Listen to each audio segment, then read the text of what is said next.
नमस्कार दोस्तों, छायाकार पप्पी भाई के साथ मैं संदीप तोमर और आप देख रहे हैं खुलासा न्यूज। दोस्तों, खुलासा पर आज खुलासा रामनगर क्षेत्र स्थित रुड़की नगर निगम की 23 दुकानों का, जो 23 दुकानें लंबे समय से विवादित हैं।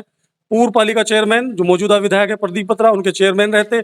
इन दुकानों का आवंटन हुआ, जगह का आवंटन हुआ, दुकानदारों ने खुद दुकानें बनाई। मामला सुप्रीम कोर्ट में गया और सुप्रीम कोर्ट के आदेश हुए इन दुकानों को सीज करने के। हाल ही में डली एक जो PIL है, उसके आधार पर कल नगर निगम के अधिकारियों ने इन दुकानों को सीज कर दिया। इनमें एक दुकान ऐसी भी है जो जिस पर शटर नहीं है, तो सीज वो हो ही नहीं सकती, उस पर सील नहीं लग सकती। लेकिन अन्य दुकानों पर सीज लगा दी गई है। 2 दुकानदारों के पास शायद स्टे भी है। इस ग्राउंड रिपोर्ट में आप देखेंगे जो आरोप लगाए गए हैं धन के लेकर या जिस प्रकार के भी हैं, उन सब पर ग्राउंड रिपोर्ट देखेंगे और देखेंगे कि किस प्रकार इस पूरी कार्रवाई में एक गरीब मारा गया है, पिस गया है कहीं ना कहीं, जिसका बहुत बड़ा नुकसान हुआ है। मैं समझता हूं कि जो अन्य तमाम दुकानदार है वो कहीं ना कहीं फिर भी सक्षम है। तमाम जो उनके साथ पैसे को लेकर या जो धन की उनकी हानि हुई है माननीय न्यायालय के आदेश पर, वो अलग विषय है। लेकिन एक आदमी ऐसा इसमें पिस गया है जिसे आप जरूर देखेंगे। ये पूरा मामले की मैं ग्राउंड रिपोर्ट आज आपको यहाँ दिखा रहा हूँ, जो अब तक किसी ने नहीं दिखाई है। आइए मेरे साथ। तो मैं आ गया हूँ चंद्र प्रकाश जी के पास। चंद्र प्रकाश ही नाम है आपका? हाँ जी, हाँ जी। अच्छा, कहाँ के रहने वाले हैं आप? रामनगर नहीं बसते। मेरे साथी छायाकार पप्पी भाई दिखा दें कि इनकी ये दुकान है। कहने को दुकान है, वैसे एक बहुत छोटी सी जगह है। और जैसा मैंने कहा कि जो 23 दुकानदार हैं जिनके सीज की कार्रवाई हुई, 2 दुकानों को छोड़कर जिन पर स्टे है, उनमें मैं कहता हूँ कि सबसे जो बड़ी गरीब मार हुई है वो चंद्र प्रकाश जी आप पर हुई है ना? हाँ जी, हाँ जी। अच्छा, ये कितने समय से आपकी ये दुकान है या पहले ठिया था, किस प्रकार से? पहले लकड़ी का कोका था, उससे पहले ठिया था, फिर लकड़ी का कोका हुआ। उसके बावजूद मतलब कहने का ये मैं छोटी सी जगह अलॉट करवाई। अच्छा, कितने समय से खोखा था आपका यहाँ? ये मुझे इधर आ जाइए, आप इधर आ जाइए। अब मुझे 30-32 साल हो गए यहाँ। अच्छा, हाँ जी, और ये जो दुकान आपको जो अलॉटमेंट हुआ, हाँ जी। तो इसमें कितना पैसा आपने दिया 80,000 रुपया दिया।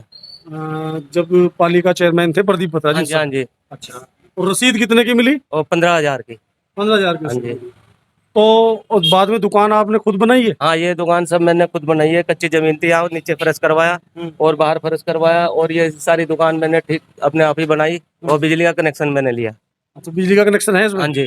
सीज दुकान जब कल हुई है, कार्रवाई हुई है, हाँ जी। उससे पहले आप इसी में बैठकर अपना काम? हाँ, इसी में बैठ कर काम करता था। तो कितनी आमदनी लगभग डेली की कहें कि यहाँ हो जाती थी दुकान जारी रहते कल तक? मेरे यही हो जाती है 150-200 रुपए। दुकान में? हाँ, दुकान में। और आज जैसा सीज लगी हुई है, आप बाहर बैठे हैं, हाँ जी। दुकान के बाहर आ गए हैं, हाँ, हाँ। तो क्या स्थिति है? कितने ग्राहक आए हैं आज सुबह से अब तक? 70-80 रुपए कमाए हैं मैंने। बस? हाँ जी। अच्छा, तो इस तरह की और भी कोई जीने की दुकान जैसे मुझे बताई गई है यहाँ, लेकिन साइज के हिसाब से बात करें तो आपकी दुकान का जो साइज है वो कितना है? ये 5 फुट है। अच्छा, और 2.5 फुट में मैं बैठा हूँ, 2.5 फुट में ये सीढ़ियाँ हैं। नहीं तो आप जब ये दुकान शटर मतलब सीज नहीं थी तो तब भी आप बाहर बैठते थे वैसे? हाँ, बाहर ही बैठता था। अंदर बस सामान रखने का हाँ, एक हो। सामान रखने के लिए। अब सामान कहाँ ले जाएंगे? अब सामान घर ले जाता हूँ और घर आप से तो ले जाता हूँ। आप ये जो हाँ, हाँ, हाँ। ये जो है बैग है, एक तरह का बक्सा है, हाँ, इसमें ले जाएंगे? हाँ जी, इसमें ले जाता हूँ। तो देखिए दोस्तों, ये जो सज्जन है जिन्हें मैं दिखा रहा हूँ, वैसे तो इस कार्रवाई की चपेट में 21 दुकानदार कहूँगा, 2 पे जैसे स्टे बताया गया है वो आए हैं। मेरा यही है कि जो अन्य दुकानदार हैं वो कहीं ना कहीं फिर भी सक्षम है।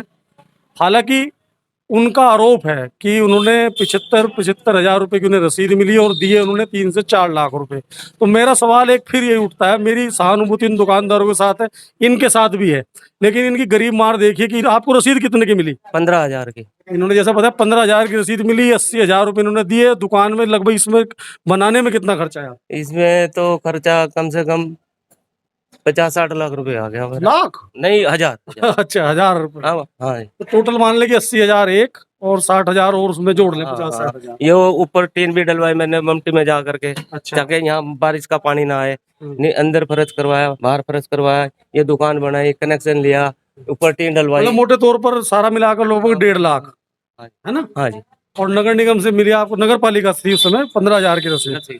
तो दोस्तों, पीछे तो ये भी हैं, हालांकि इन पर भी ये लागू होता है कि जब आपको जो रसीद मिल रही है, कहीं एक तरह की रिश्वत कह रहे हैं, आपका आरोप है रिश्वत दे रहे हैं, तो रिश्वत देने वाला भी उतना ही गलत है, रिश्वत जितना लेने वाला गलत है। लेकिन फिर भी मेरा कहना है, मेरा सवाल यह है, मेरा खुलासा यह है कि गरीब मार इनके साथ हुई है। दूसरे जो दुकानदार हैं, अन्य जो दुकानदार है, वो फिर भी सक्षम है, पर कहीं ना कहीं ये बेचारे पिस गए हैं।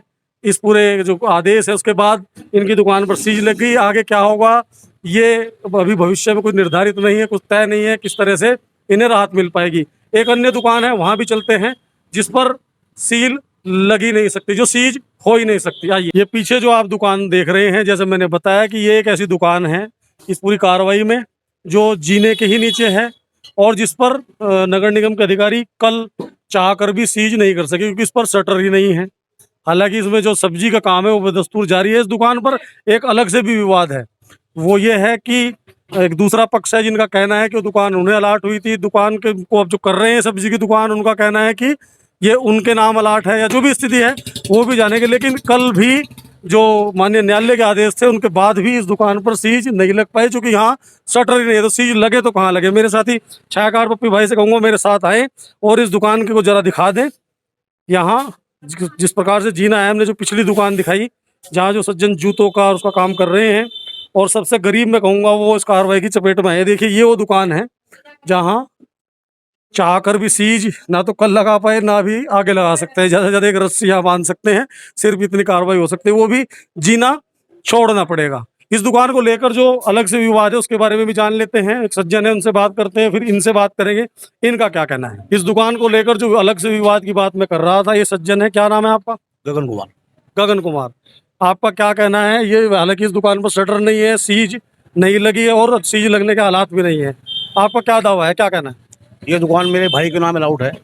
मेरे पापा का पहले खोखा था यहाँ पर 40 साल पहले, सब्जी का खोखा, सब लोग जानते हैं। उस खोखे के आधार पर ये जीना हमारे भाई को अलाउड हुआ था, पर ये जीना जो है इन्होंने कब्जा कर रखा है, ये खाली करने को तैयार नहीं है। ये आपका अलग से कहीं कोर्ट में कहीं किसी जगह विवाद वैसे चल रहा है मामला मुकदमा? अलग से कुछ नहीं है, सब ये दुकानदारों के साथ ही चल रहा है अकाउंट, जो सबके साथ ही हमारा वो चल रहा है मुकदमा। इनका पक्ष हमने जाना, जो ये सज्जन यहाँ दुकान चला रहे हैं उनसे भी जान लेते हैं उनका इस बारे में क्या कहना है। मुकेश कुमार जी का, जिन सज्जन के साथ तो अपने भाई से विवाद की बात कह रहे हैं इस दुकान को लेकर, वो हमारे साथ मौजूद है। क्या शुभ नाम है आपका? दिलीप भट्ट। दिलीप जी, क्या कहना है जो उनका आरोप है? जैसा हालांकि दुकान पर सीज की कार्रवाई नहीं हो पाई, एक अलग सब्जेक्ट है क्योंकि उसमें शटर ही नहीं है, तो आपका क्या कहना है इस बारे में जो वो आरोप लगा रहे हैं? देखिए सर, सबसे पहली बात तो यह है कि जब से ये मार्केट बनी है, हम लोगों को ये 6 दुकानों पर अलॉटमेंट हुई थी। उस समय हमारे नाम कट चुके थे, तो हमने जो है उस मौजूदा समय में एनडी तिवारी की उस टाइम सन 2000 में सरकार थी, नवप्रभात शहरी विकास मंत्री थे, उनसे हमने अपनी पीड़ा बताई और उन्होंने वहाँ से आदेश करे कि जो ये 6 व्यक्ति हैं इन्हें दुकान दी जाए। तो उस समय नीचे दुकान ना होने की वजह से हम 6 व्यक्तियों को ऊपर दुकान में अलॉटमेंट हुई थी। उस समय मौजूदा स्थिति में अमित नेगी जी उस टाइम वो थे, मतलब नगर पालिका भंग हो चुकी थी, वो उस टाइम अध्यक्ष थे। तो उस टाइम जो है हमारे सभासद जो थे महेंद्र काला जी, उनके द्वारा ये हमें आश्वासन दिया गया था कि आपको जो है ऊपर दुकान दी जाएगी और नीचे जो ये जीना है जो स्टोर में है ये आपके नाम अलॉटमेंट किया जाएगा। अलॉटमेंट हो गया इसका आपके नाम? अलॉटमेंट क्या हुआ, जब सन 2013 में जिस प्रकरण में ये सारी दुकानें जो अब कैंसिल हुई हैं, उस समय तो किसी को पता ही नहीं चला कि ये कैसे क्या हुआ है। मतलब इस तरीके से ये सब कुछ ये एक अलग आपका डिस्प्यूट, लेकिन चलिए एक बात तो है, हाँ। शटर नहीं है आपके तो अभी मजे ही आ रहे हैं, सीज तो लगी नहीं वहाँ, नीचे भी आपका काम चल ही रहा है ना। तो और ये जीना भी हमने खुद अपने पैसे से ही निर्माण करवाया है। उस समय खाली दुकानें मिली थी और पैसा हमने ही लगाया जीने में। और मतलब ये नहीं है कि हम कोई कब्जाधार, मतलब जबरदस्ती कब्जा किया है। जब से हम भी नहीं कह रहे हैं, लेकिन इतना तो दिखाई दे रहा है कि सीज नहीं लगी तो काम तो आपका बदस्तूर चल ही रहा है। जब से हम वहाँ जूतों का काम करते हैं उनका तो बंद हो गया। जब से हम ये बना है, हमने बनाया, तब से हम यहाँ मौजूदा है। ये नहीं है कि हम बाद में आए या बाद में हमने वो करा है, ठीक है ना। और ये नहीं कि उस समय के मौजूदा पार्षदों के द्वारा हमें स्वीकृति दी गई है, लिखित रूप में है, और उसके अलावा भी दस्तावेज हमारे पास हैं जो हम चलिए इनका एक अलग से विवाद है, बात लंबी हो जाएगी, लेकिन इतना है कि फिलहाल जो भट्ट जी हैं उनके लिए कम से कम एक राहत की बात है कि दुकान पर शटर नहीं है तो सामान उनका काम चल रहा है। और हमने दिखाया कि जूते वाले भाई साहब हैं, उनकी दुकान छोटी सी दुकान बामुश्किल 5 फीट की, उस पर सीज लग गई है। ये ग्राउंड के हालात है। मैं फिर सवाल उठा रहा हूँ कि जो लोग दावा कर रहे हैं कि हम रसीद मिली, उन्हें 75,000 की रसीद मिली, 15,000 की रसीद मिली, लेकिन दिए किसी ने 4 लाख, किसी ने 80,000। तो जिस तरह से रिश्वत देना गलत, लेना गलत है, उस तरह से देना भी गलत है। ये भी सवाल है। पर फिर भी मैं कहूँगा कि इस कार्रवाई में जो सबसे ज़्यादा नुकसान में मुझे लगता है जो आए हैं वही जूतों का काम करने वाले चंद्र प्रकाश जी आए हैं। ये ग्राउंड रिपोर्ट मैंने आपको खुलासा न्यूज़ पर दिखानी जरूरी समझी। मैं संदीप तोमर छायाकार पप्पी भाई के साथ आपको करता हूँ सलाम, नमस्कार, जय हिंद।